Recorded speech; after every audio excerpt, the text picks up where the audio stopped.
Hey guys, it's Tark with Cyclone FPV, and now that we've already set up our X9 Lite radio, and we've got our FrSky Apus MQ60 ready to go. We are going to get these together, and they are now bound, and now we're going to plug them into Betaflight and show you how to set this up, okay?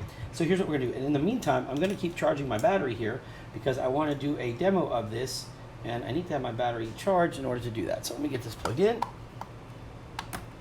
There we go, and we'll let that charge. All right, so here goes. Let's get to it. All right, first thing is I'm actually going to load up the Betaflight screen. There we go. And we're going to take our MQ60 and we're going to plug it in to the USB port. No battery, by the way. We're just going to plug that in. Okay. And it does have enough power to power the receiver, so your radio will automatically detect it. Okay. And here's what we're going to want to do here. Actually, I'm going to power off my radio real quick. I'm going to power back on. I hadn't cycled it yet. I just want to see it power on. Welcome to OpenTX. Okay, and there we go. Our light is green and we're good to go. All right, so what we want to do first is we want to click connect on our Betaflight screen, which is in the top right corner. Which, let me show you, you can't really see that right now because that's in the way. So let me move that over to there, right? So connect, just start over again, click connect right here. It'll say connecting, and we're going to get going, okay? All right, now, what we want to do is we want to go ahead and hit reset our Z-axis, calibrate our accelerometer, make sure everything's just level and good, all right? We've got our port set up. We know what this is. We're not going to mess with these right now. We went over that already in a previous video. So let's go to configuration. We should have everything set up here, and it looks like it's the same as it was. We haven't changed anything, so you don't have to worry about that. So let's go now to receiver. So what we're going to see is you're going to start seeing all of this function here. You see now we've got interaction. If you flip the switches that we programmed, you're going to see them react, and you can move everything around. Okay. Most important thing is this: make sure that your throttle is on the bottom in the fourth position here. If it's not, if it looks like this, okay, for example, if your throttle is on the top or if it's in the second spot, please drop down your menu until it's right. So if for this particular setup, it's here, but some of you may have to actually have the default here, which is AETR. Doesn't really matter. Whichever one it is, it's not going to be the middle. It's going to be the top or the bottom usually. Mine's the bottom right here, TAER. So I'm going to click save, and I'm back to normal. Okay. Now what we want to do is we want to understand, we want to set up our switches, and to do that, we're going to go into modes. So let's go to our mode section here. The first switch that we have is our arm switch. Okay. Now, if you look at this, it's set for auxiliary 1, and that is exactly how we set this up. But if for some reason you don't have, when you flip the switch, you don't see anything move here, I want you to click this menu and go to auto, and then I want you to click your switch, and it'll automatically set it to whatever it is. The other thing is that I want this bar to be stretched for middle position too. So when you go to middle position, it's armed, and when you go to the last position, it's armed. And I said that I wanted that because if you accidentally bump it to middle, you haven't disarmed your quad, okay? Now let's go to angle mode. This is one of your flying modes, and we have our mode switch over here. And it does happen, by luck, it happens to be mode 2, all right, or auxiliary 2. But if it's not, again, you will go up, drop the menu down, click auto, and then flip your mode switch, okay? And you'll do the same thing for horizon, auto, mode switch, okay? So angle mode, horizon mode, and then you will have another mode over here. Anti-gravity is going to be something that we're going to not necessarily worry about right now because this is such a light quad, but we'll deal with it in a second. I'm not sure if I want to delete it. Let me see what else is set up here. Okay, so we have angle mode and horizon mode, and for right now as you're learning, we're going to leave those two as the only modes, okay? Horizon mode brings your drone to a flat level. Angle mode makes it to where you can only go a certain, it's horizon mode basically, but that you cannot do flips and rolls. With horizon mode, you can do full 360s, rolls, and flips, but then you come back to centered. So you're gonna have these two as your options, all right? And what I would recommend is that we take anti-gravity mode and we click the X to remove it. And here what I would say is I want you to take horizon mode and stretch it all the way to the end. So if you're in mode 1, first position, you're in angle. And then if you're in mode 2 or 3, it's horizon mode. And horizon is a very safe mode to be in as well, okay? But you can still do your flips. So again, we want the arm mode to cover middle and third. We want angle mode to cover first position, and then we want horizon to be in middle and third as well. And later on, we can change the third option to something else. Let's scroll down now and let's find failsafe. It's right here. So click add range for failsafe, and you're gonna flip, you see how it says auto? Flip the big button, okay? Once you flip that big button, I want you to grab the middle of the yellow bar and just slide the whole thing to the end. That way you don't accidentally go to failsafe. If you're in middle position, you have to go all the way to the end to hit failsafe. Okay, we'll go over that later. Everything else is fine like it is. You can just go ahead and click save at this point, and you have now programmed the switches on your drone. So to recap, switch number 1, which is auxiliary 1, this is the top left switch. This is your arm switch, and it arms in middle and third position. Switch number auxiliary 2, which is your top right switch, is in angle mode in first position, and then horizon in middle and third position. And then you have your scroll down to your failsafe, and that is the large one here, auxiliary 3, and that only works in third position. All right. If you have that done, again, we click save, and we are ready to go. The next thing we want to do is we want to check our motors out and make sure everything's spinning properly. Now look, here's the deal. The rule of thumb in drones is to make sure that you take your propellers off the drone before you spin the motors. However, these are very tiny motors and very tiny propellers. Doesn't mean you can't get hurt. It just means that you need to be a little more cautious, okay? So here's what we want to do. First thing is, we are going to go ahead and we're going to click our motors tab, all right? And we are going to, and let me preface this with, if you're doing this at school, make sure your instructor is watching you and make sure you follow his instructions as to what he wants to do. Pulling the propellers off of here isn't too bad of a task, but I have seen where people have damaged them, they've bent them, so I'm trying to avoid that from happening. So here's what I'm going to do. I'm just going to go ahead and grab my battery. It's not fully charged right now, okay? But I'm going to grab my battery and I'm going to plug it into my drone, all right? Just like this, okay? Now, my drone has power, and it's able to go ahead and spin the props if I want it to, all right? So here's what we're going to do. We're going to come down here, and you can easily just hold your drone down with your finger from the canopy. This is not a strong motor at all, so it's not going to be a big deal. But again, just be careful, all right? So I'm going to go ahead and right here, I'm going to click this arm, right? This is an arming switch, and I'm just going to spin motor 1 slowly, meaning just move it just slightly, okay? This is motor 1, and I want to see it move. So here's what I'm going to do. I'm just going to spin it, and it's moving. Perfect. I'm going to bring it back down. Now I'm going to check motor 2. So I'm going to go to motor 2 slider and just barely raise it. Perfect. It's spinning. Now we're going to go to motor 3. We're going to take the slider, barely raise it. Motor 3 spinning. And now we're going to check motor 4. Just barely raise it. Oh, whoops, I was pressing on that, so that made it hit the plastic. Just barely raise it. And motor 4 spinning. All right. So we're good here. Now you would never do this on a larger drone. And honestly, with the smaller props, and if you're paying attention, this is fine, but on a larger drone, no matter what, you would always take the props off. And even in this case, your instructor, if you're doing this at school, may ask you to, but for us right now, to hold this just with your finger is just fine, because you cannot put enough thrust with one motor to have this thing do anything, all right? So we're gonna go ahead now, and we're gonna disable this button right here, okay? We've tested our motors, they spin properly. Everything else is pretty much done at this point, all right? So we do have our failsafe to test, and I did want to discuss that with you. So if you go to your failsafe now, this is what happens when you flip the switch, okay? So you have a stage 1, which is where it loses signal with your radio. And at that point, what it's going to say is, if it loses stage 1, if you read at the top here, this is when it has invalid pulse length, meaning it's not getting the right amount of pulse communication between the radio and the receiver. What do you want it to do? Well, here's what we do.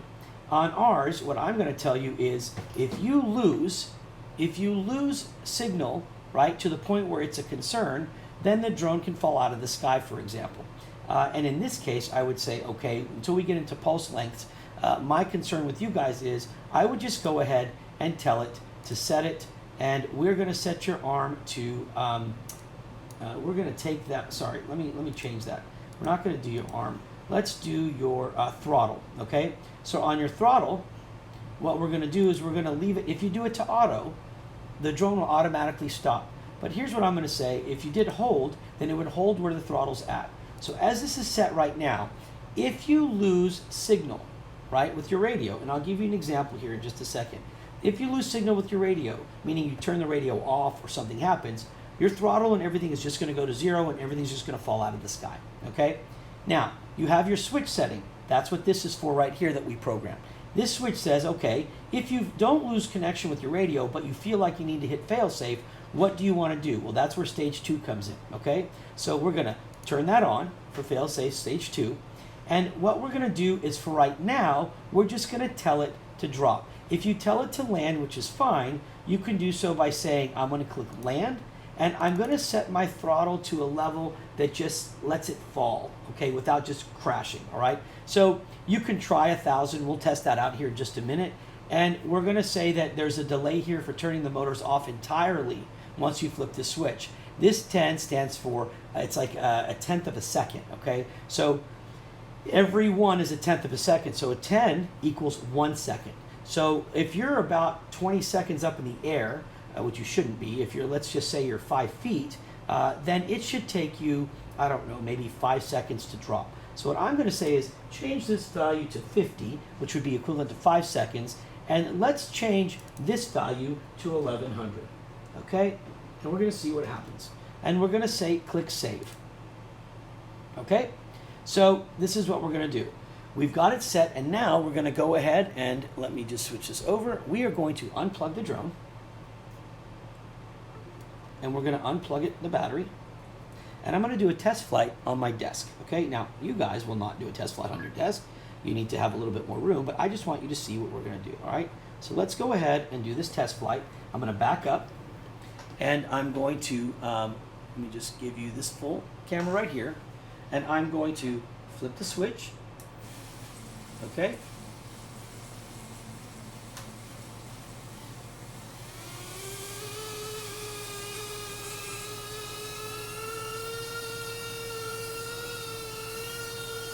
And there you go. All right, now I'm going to flip my failsafe. Oh, it automatically fell. All right, so our failsafe right now automatically has it drop, and we can always edit that later. All right, guys, but as you can see, we flew it fine, and it flew great. Now, the battery needs to be charged, so it was a little weak because, well, the battery's not fully charged. But as you can see right there, it was working perfectly. Now, one thing I do want to show you, a good rule of thumb here before you ever do anything, all right, is when you plug in your drone, like this one, once you plug it in and you set it on a flat surface, all right, just to make sure that you don't have it level itself while you're carrying it. You want it to be leveled, right? So what you do is you take your radio and you take your left stick, everything's disarmed, all your switches are off, and you hold it to the top left. You don't have to hold it tight, just hold it in the top left corner. Take your right stick and hold it straight down and give it a 3 count, all right? Then when you're done, bring everything down. You just recalibrated that to be level, all right? And as you can see again, when we arm it, oops, okay, there we go.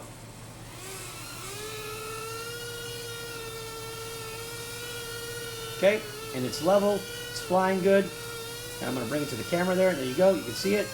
And now we're gonna go ahead and bring it back and have it land, just like that. Now this is a standard speed, it's running, you can go ahead and turn it off, okay? So if you notice, well, another thing I wanna point out is if you notice that your motors aren't spinning when you arm it, then we can up the speed just a little bit. So what you'll do is you'll go back into Betaflight, let's connect, okay? And we're gonna look at our default speed when we arm, okay? Because you will notice that some of them may not spin until you give it a little bit of power. So let's go ahead and go to configuration. And you see this minimum throttle right here. So what we're gonna do is we're gonna say when it's armed, we wanna go to, oh, you know what? Let's just say 1050, okay? Let's click save and reboot. And while we're doing this, I'm gonna go back to our failsafe now and readjust that as well. Let's connect. Okay, well, let me go ahead and connect real quick. Hold on 1 second. I wanna review our failsafe on this. Come on, let me see. I may have to unplug it and plug it back in. Sometimes when it goes to reconnect, it doesn't work the best, but let's just see.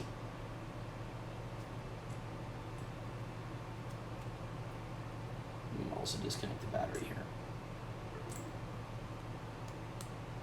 Okay, now we should be able to connect. Sorry, I think my cable is having an issue here. I apologize. Let me try again. Okay, let's click connect. Now we should be able to get into it. Let's see if we can, and if not, then I'll have to just reset because we have a port issue here where sometimes the ports are not functioning properly. So let me see, port closed. All right, well, I tell you what, let's take what we've got here with the motor speed and see if we can make this work as it is. Okay, so here goes. All right, now remember, this battery is not fully charged, but let's see what we can do. There we go. All right, so now I'm going to do my calibration, arm it. Okay, there we go. And now all the motors are spinning equally, and we're going to go ahead and take off. And I'll bring it up to the camera there. Ooh. Ooh. Very easy to fly, very safe. Okay.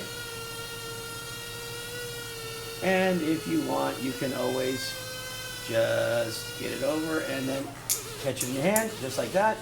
If you want to. Now it's still spinning, not worried about it. But again, we can always take off from there and just land it and turn it off. All right, so there you guys go. Pretty fun. You should have a good time with this, guys. My goal is I hope to see you guys all having a blast with this. I love this drone.